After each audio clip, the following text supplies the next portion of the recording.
दोस्तों ये जो जनरेटर है, इस जनरेटर के जरिए हम मैकेनिकल पावर सप्लाई को इलेक्ट्रिकल पावर सप्लाई में कन्वर्ट करते हैं।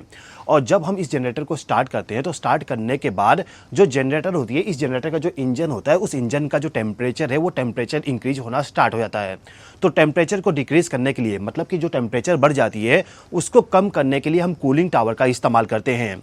जो कूलिंग टावर होता है, उस कूलिंग टावर के जरिए दो पाइपलाइन आती है, एक ये वाली और दूसरा ये वाला। इस वाले पाइपलाइन के जरिए ठंडा पानी आता है जो कि जाके कूलेंट को ठंडा करता है और कूलेंट के जरिए हम इंजन को ठंडा करते हैं।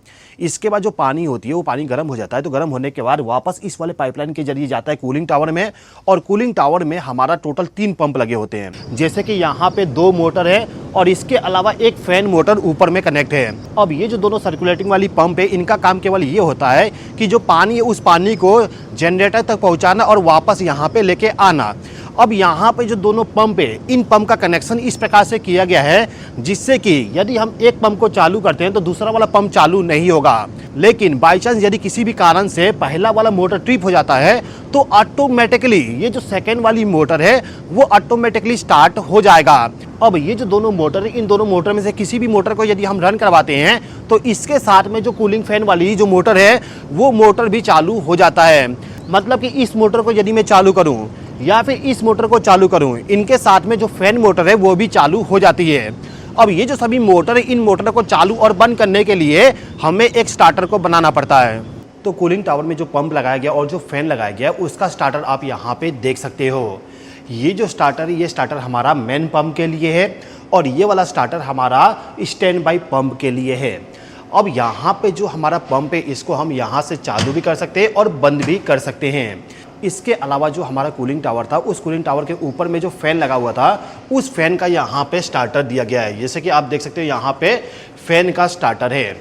अब यहाँ पे जो हमारा स्टार्टर होती है, उस स्टार्टर को बनाने के लिए हमें बहुत सारा इलेक्ट्रिकल डिवाइस का इस्तेमाल करना पड़ता है। जैसे कि आप देखोगे यहाँ पे contactor, MCCB, CT, overload relay, MCB और इसके अलावा टाइमर का भी इस्तेमाल किया गया है। अब ये जो सभी इलेक्ट्रिकल डिवाइस है, इन डिवाइस का वायरिंग हम डायरेक्टली नहीं करते हैं। जब भी हमें कभी किसी भी स्टार्टर का वायरिंग करना होता है तो वायरिंग करने से पहले हम सर्किट डायग्राम को बनाते हैं।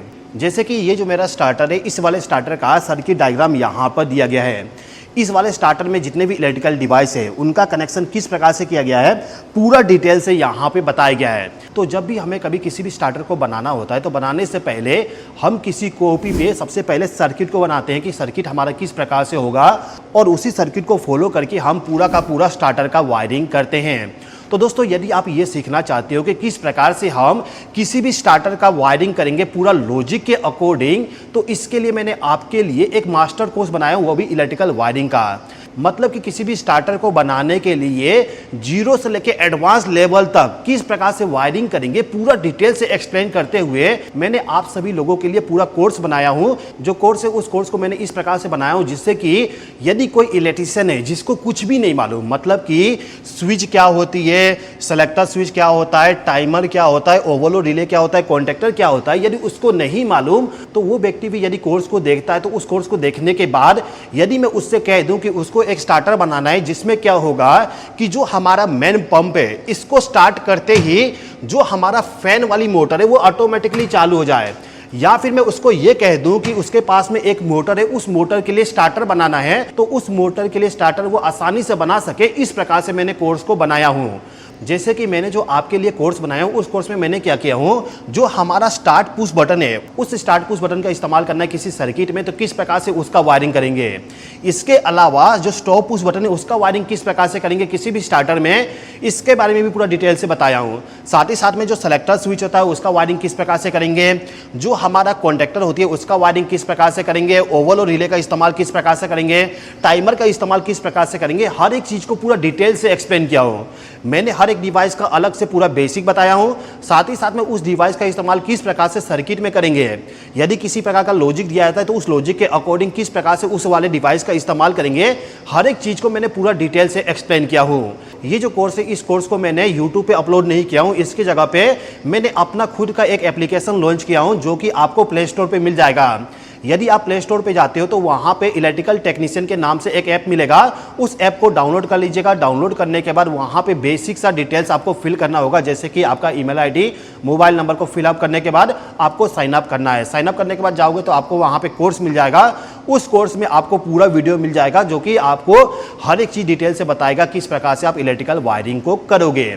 इलेक्ट्रिकल वायरिंग का जो मास्टर कोर्स है, उस कोर्स को यदि आप देखना चाहते हो तो आपको मिनिमम अमाउंट पे करना पड़ेगा। ये जो कोर्स का फीस है, ये फीस केवल मेरा ऐप जो है उसको रन करवाने के लिए और जो थोड़ा बहुत बेसिक चीज़ें हैं, जैसे कि मैं आप लोगों के लिए इन फ्यूचर में और भी बहुत सारे वीडियो बनाते रहूँ अलग अलग टॉपिक पे, उसके लिए मैं इस फीस को ले रहा हूँ। ये जो फीस है, ये फीस अभी के टाइम पे 499 रुपीज़ है, जो कि बहुत ही मिनिमम अमाउंट है। लेकिन फिर भी मैंने आप लोगों के लिए एक कूपन कोड बना दिया हूँ जो कि न्यू 30 है। यदि आप इस कूपन कोड को अप्लाई करते हो तो अप्लाई करने के बाद जो कोर्स का फीस है वो कम होके 349 रुपीज़ हो जाएगा। अब ये जो फीस है, इस फीस को पे करके आप आसानी से कोर्स को ज्वाइन कर सकते हो। उस कोर्स में आपको टोटल कम से कम 50 वीडियो मिलेगा। अभी के टाइम पे 35 वीडियो अपलोड हो चुका है। कुछ दिनों के बाद मैं और भी वीडियो उसमें अपलोड कर दूंगा। वीडियो के अलावा आपको वहां पे टेस्ट सीरीज भी मिल जाएगा, जिसमें आपको टेस्ट देना होता है। साथ ही साथ में जिस भी टॉपिक के बारे में आप पढ़ोगे, जैसे कि मैंने कोर्स में आपको यह बता दिया कि जो स्टार्ट पुश बटन है, स्टॉप पुश बटन है, इनका वायरिंग किस प्रकार से करते हैं। तो कोर्स का जो टॉपिक है उसको कंप्लीट करने के बाद आपको एक पीडीएफ फाइल मिल जाएगा। उस पीडीएफ फाइल में आपको क्वेश्चन पेपर मिलेगा, मतलब कि आपको लॉजिक दिया गया है, उस लॉजिक के अकॉर्डिंग आपको पूरा वायरिंग करना है और प्रैक्टिस करना है कि जो मैंने आपको सिखाया वो पूरा अच्छे तरीके से समझ में आया कि नहीं। तो कोर्स को ज्वाइन करने के टाइम पे जो मैंने कूपन कोड बताया न्यू 30, इसको अप्लाई कर दीजिएगा, जिससे कि जो आपका प्राइस है वो प्राइस कम हो जाए। ये कूपन कोड केवल मेरे सब्सक्राइबर के लिए है, तो आप इस कूपन कोड को जरूर अप्लाई कर दीजिएगा।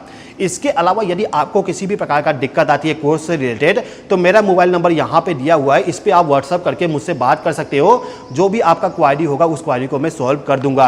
तो दोस्तों, मेरा जो ऐप है उस ऐप को डाउनलोड करने का लिंक मैंने डिस्क्रिप्शन में दे दिया हूँ। इसके अलावा जो कॉमेंट है, कॉमेंट में सबसे पहला वाला जो कॉमेंट है उसमें भी आपको लिंक मिल जाएगा।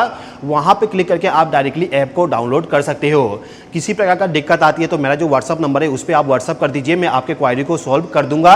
और उम्मीद करता हूं कि इस कोर्स की मदद से आपको बहुत कुछ सीखने को मिल जाएगा इलेक्ट्रिकल फील्ड में।